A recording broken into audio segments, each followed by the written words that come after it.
Welcome to the Lesbian Romantic podcast. This is Connection Revealed, part 26. September 22nd, 2063. San Francisco, Fire Blue Territory, North American province.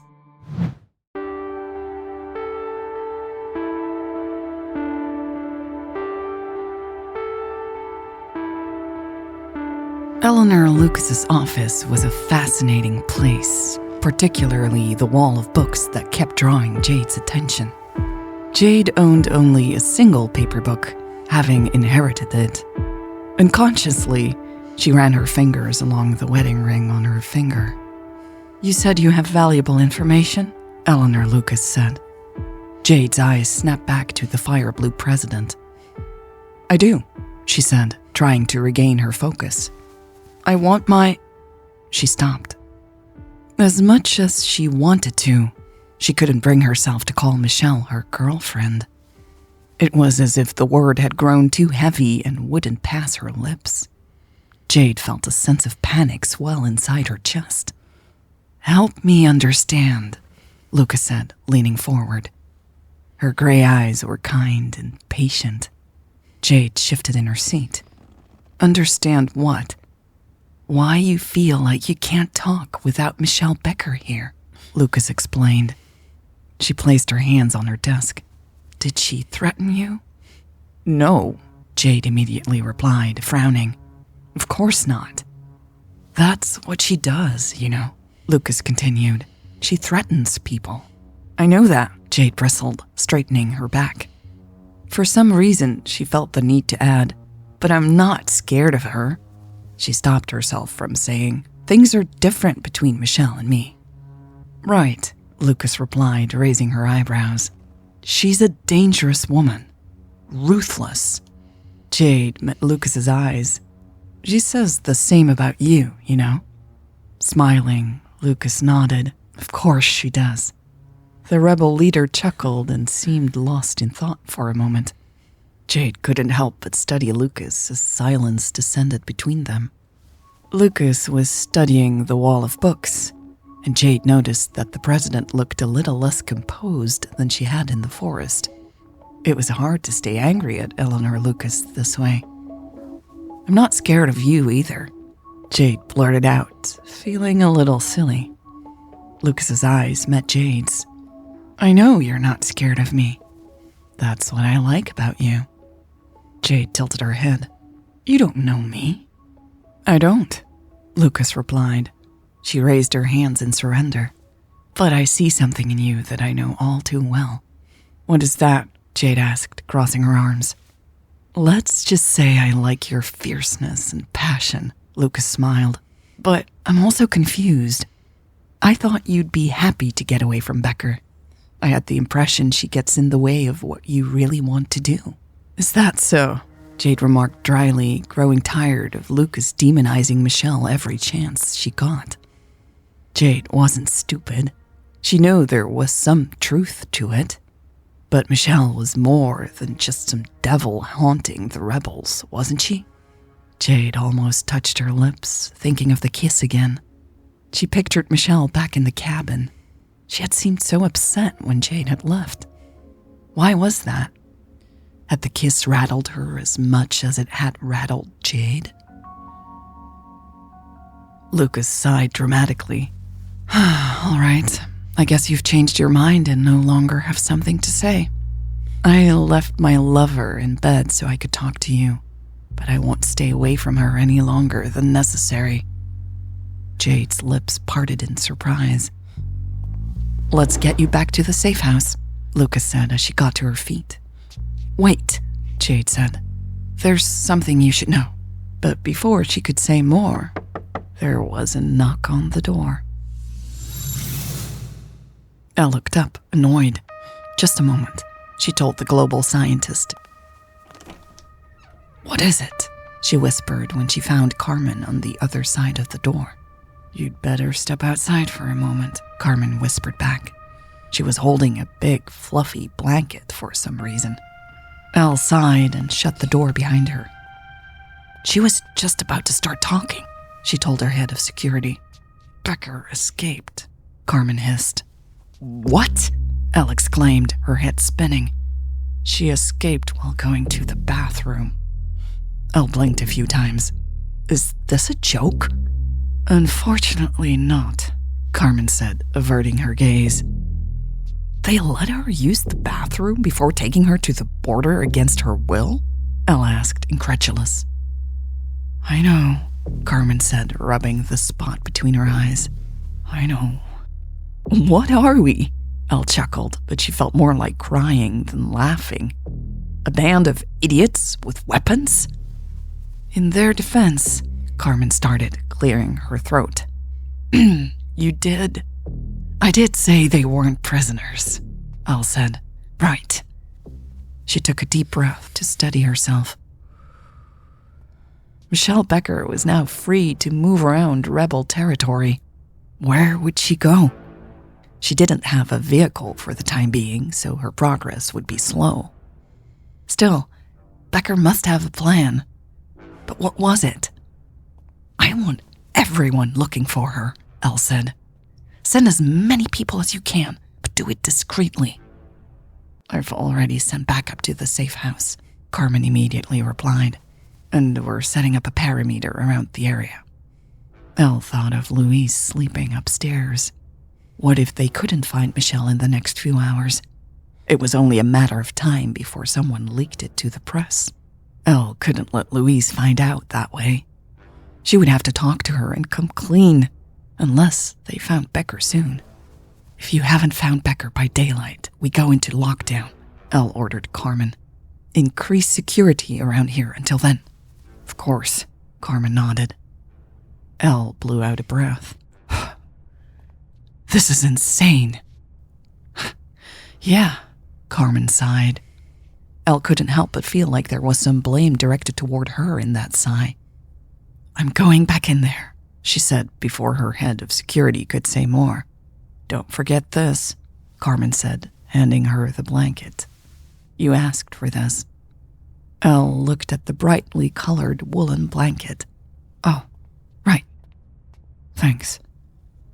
As Elle stepped back into her office, she tried to shake off the feeling of dread that was quickly overtaking her entire body. But she couldn't. She had lost control of the situation entirely now, and it was all her own fault. Is everything all right? Jade Turner asked, glancing over her shoulder. The scientist appeared genuinely concerned. Elle was suddenly struck by an impulse to connect with this woman and share her feelings with her. In another world, they could be good friends, she thought. I have a blanket for you, she said, clumsily handing it to the global scientist. Oh, Turner said, looking grateful. Thank you. Elle hurried back to her desk, eager to put the massive wooden furniture between them as a barrier. There was no room for this kind of sentimental feeling. She was already in enough trouble as it was. Elle thought of Louise sleeping peacefully upstairs again. Tell me this critical information you claim to have, she demanded as she stood behind her desk, her fingertips resting on the surface. Jade Turner placed the blanket over her legs. I don't have time to play games, Elle said impatiently. Start talking or get back in the car and out of my sight. The scientist's eyebrows shot up. She boldly met Elle's gaze, her brown eyes filled with fire again. So, all this kindness and understanding, it's just an act. What? Elle huffed, taking a small step back. Never mind, Turner huffed and tugged at the blanket. I'll talk. Sit down, okay? Elle was taken aback for a moment. She almost let herself drop into her chair, but reminded herself that she should be the one giving the orders. Jade Turner was unpredictable and fierce in a way that kept pushing Elle off balance. Your energy supply is in danger, Jade stated. So is ours. I was out in the desert investigating when you ran into us. What kind of problem? Elle asked sharply. She seriously doubted there was an issue with the fire blue energy supply, but she wanted to know what Jade had to say. I don't understand it entirely yet, Jade continued, leaning forward and resting her arms on Elle's desk. That's why I need to stay here. I downloaded data from several power stations and I need to analyze it.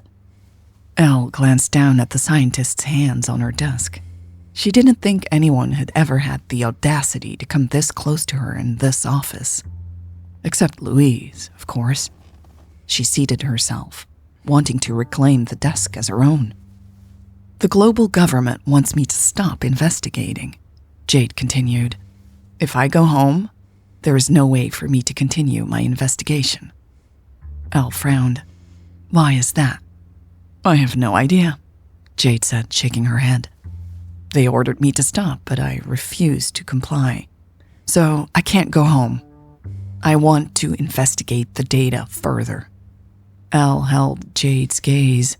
None of this made any sense to Elle. As far as she knew, Jade worked for the global government. Why would they want her to stop doing her job? And more importantly, why was Michelle Becker with her if they wanted Turner to stop? It's hard for me to believe any of this with Michelle Becker as your traveling companion, Elle said.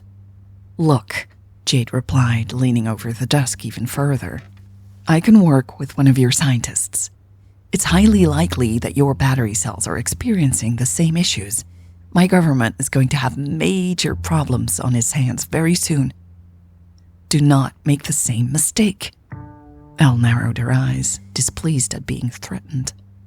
Perhaps your government has more qualified people who could look into the issue, she said slowly. Maybe, Jade said, shrugging. Her brown eyes grew more intense. But those people won't share what they know. I need your help, and in return, I can help you. Elle chewed on the inside of her cheek before asking, Are you saying you want to join us? She couldn't help but feel excited at the prospect of another scientist switching sides. Jade's eyes widened. No, I'm not, she said. Elle arched an eyebrow. Then what's in it for you? Why come to me with this? If your government finds out, you'll get arrested. You won't have a future back home apart from spending the rest of your life in a cell. They don't have to find out, Jade said simply. I just need some extra time here so I can analyze the data. I just need to know what's going on, okay? Give me a day or two with my tablet, and in return, I'll share my findings so you can make sure your own power supply is safe. That is all you want? Elle repeated, still unconvinced. More time and your tablet? Yes, the scientist reiterated. Let me go back to the cabin with my tablet. Help me. Elle thought for a moment, her gaze fixed on the scientist.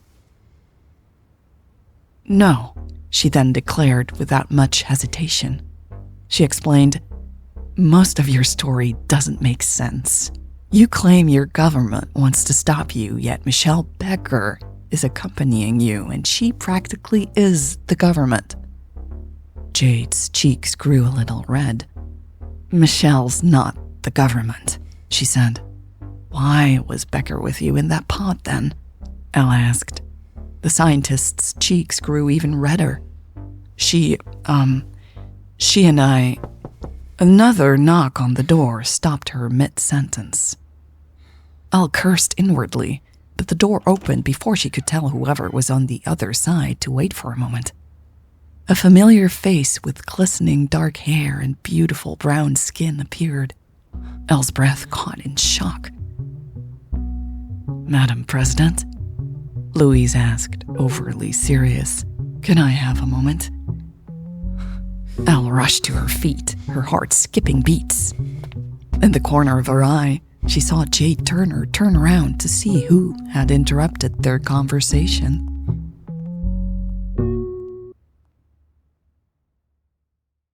This was part 26 of Connection Revealed. I want to thank all the patrons who helped make this episode possible. Thank you, Judith. Thank you, Amanda. Merci, Brendan, Amabel, Jess, Victoria, Caroline, Rosalie, Marianne, D, Ray, Jill, MF Twin Mom, Elisa, Lauren, Asa, or Asa. Let me know. That goes for everyone. If I pronounce your name incorrectly, please send me a message because I want to do it right. Thank you, Jay. Thank you, Caitlin. Thank you, Julie. Thank you, Myrte, Chloe, Najwan, Sarah, Vero, Cynthia, Caitlin, Fiona, Annaluz, Becky, E.H., Cheryl, Vera, Sally, Bebe Jim, Hannah, Sharuleaf, Jamie, Ross, Jane, Maddie, and Theodati. Thank you so much, Kate, Ton, Kate, Pew, Lee, Jean, Carnett, Frau Crocus, and Amy.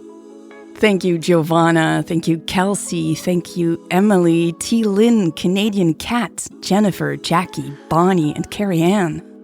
Thank you, Noelie, Huggins, Reese, Lore, Kira, Isa, Shelley, Carissa, Hope, Sihem, Paul, Laura, Fawn, Patricia, Johannes, Belinda, Jenny, Zadist, Sydney, Greta, Alicia, Charlotte. Thank you so much, Jasmine, Griselle, Juice Spray, Helene, Anne, Sarah, Denisa, Daisy, and Rosie. Thank you, Sheen Ariel, Melisandre, Madison, Rhonda, PB, Sue, and Irene. Thank you, Adam. Thank you, Erica. Thank you, Ray.